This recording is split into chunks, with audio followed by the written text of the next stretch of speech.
السلام علیکم ورحمۃ اللہ وبرکاتہ۔ جی ہاں معزز ناظرین کرام، آج ہم آپ کو ایک ایسے عمل کے بارے میں بتاتے ہیں کہ اگر آپ حضرات اس عمل کو رات میں کریں گے اور رات میں عمل کر کے سو جائیں گے، آپ تو پوری رات سوتے رہیں گے، لیکن آپ کے نام اعمال میں پوری رات کا ثواب لکھا جائے گا، یعنی نیکیاں لکھی جائیں گی۔ آپ حیران و پریشان ہوں گے، آخر ایسا کون سا عمل ہے کہ جس کو پوری رات ہم سوتے بھی رہیں گے اور ہم کو پوری رات یعنی عبادت کرنے کا ہم کو ثواب بھی ملتا رہے گا؟ ایسا کون سا عمل ہے؟ میرے بھائیوں دوستو، بہت ہی آسان عمل ہے۔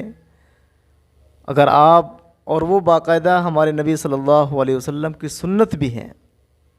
سب سے بڑی بات تو یہ ہے کہ ہمارے آقا صلی اللہ علیہ وسلم کی وہ سنت بھی ادا ہو جائے گی اور انشاءاللہ وہ عمل بھی پورا ہو جائے گا، اور آپ کو پوری رات آپ کو عبادت کا ثواب ملتا رہے گا۔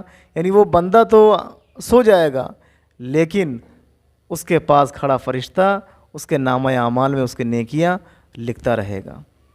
تو اس لیے اس عمل کرنے کے لیے تیار ہو جائے، اور جیسے ہی آپ کو اس عمل کے بارے میں پتہ چل گیا، آپ کو انشاءاللہ ثم انشاءاللہ ہر روز اس پر عمل کرنا ہے پابندی کے ساتھ۔ کرنا کیا ہے؟ حدیث شریف کے اندر آیا ہے، اللہ کے نبی صلی اللہ علیہ وسلم نے ارشاد فرمایا کہ جو شخص رات میں باوضو سوتا ہے، یعنی وضو کر کے سوتا ہے۔ پہلی بات تو یہ ہے کہ جب وضو کر کے سوئے گا تو شیاطین اور شرور و فتن سے تو وہ محفوظ رہے گا ہی، لیکن حدیث شریف کے اندر آیا کہ اگر کوئی شخص باوضو سوتا ہے، وضو کر کے سوتا ہے، تو وہ فرشتہ تو وہ انسان تو سوتا رہتا ہے، لیکن میرے بھائیوں دوستوں، وہاں پر اللہ تبارک و تعالیٰ اس کے پاس ایک فرشتہ مقرر فرما دیتے ہیں جو رات بھر اس کی نیکیاں اس کے نامہ اعمال میں لکھتا رہتا ہے۔ ایک مرتبہ شیطان کی ملاقات ہوئی اللہ کے نبی صلی اللہ علیہ وسلم۔ پہلے شیطان نظر آ جاتا تھا تو اللہ کے نبی صلی اللہ علیہ وسلم نے شیطان سے پوچھا، تمہارے دشمن کتنے ہیں؟ تمہارے دشمن کتنے ہیں؟ تو اس نے کہا، ہمارے دشمن جو ہیں وہ 15 ہیں۔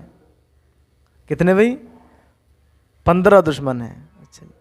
اللہ کے نبی صلی اللہ علیہ وسلم نے ارشاد فرمایا، اچھا جی، پہلے نمبر پہ کون ہے؟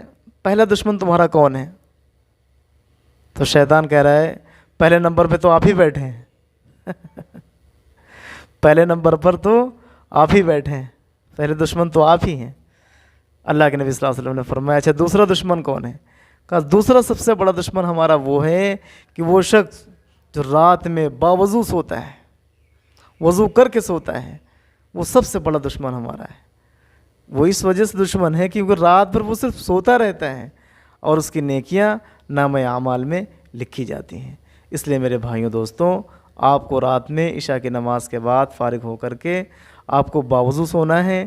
اس کے بہت زیادہ فضائل بھی ہیں، انشاءاللہ اس کے اوپر بتائے جائیں گے کبھی انشاءاللہ۔ اور دوسرے یہ کہ سنت بھی آپ کی ادا ہو جائے گی اور آپ کے نامہ اعمال میں نیکیاں ہی نیکیاں پوری رات کی لکھی جائیں گی، اور شیطان شرور فتن سے انشاءاللہ آپ محفوظ رہیں گے اگر باوضو سوئیں گے۔ اور ویسے بھی ایک ایمان والے کو ہر وقت باوضو ہی رہنا چاہیے، ٹھیک ہے؟ رات میں آپ باوضو رہیں گے اور دن میں بھی آپ جہاں تک ہو سکے باوضو رہیں، انشاءاللہ تمام کے تمام شرور و فتن، حاسدین کے حسد سے اللہ تبارک و تعالیٰ آپ کی حفاظت فرمائیں گے اگر باوضو رہیں گے۔ جب آدمی باوضو رہتا ہے تو اس کو نیکیاں کرنے کا موقع ملتا ہے، قرآن کی تلاوت بھی کر سکتا ہے، نفل نماز بھی پڑھ سکتا ہے۔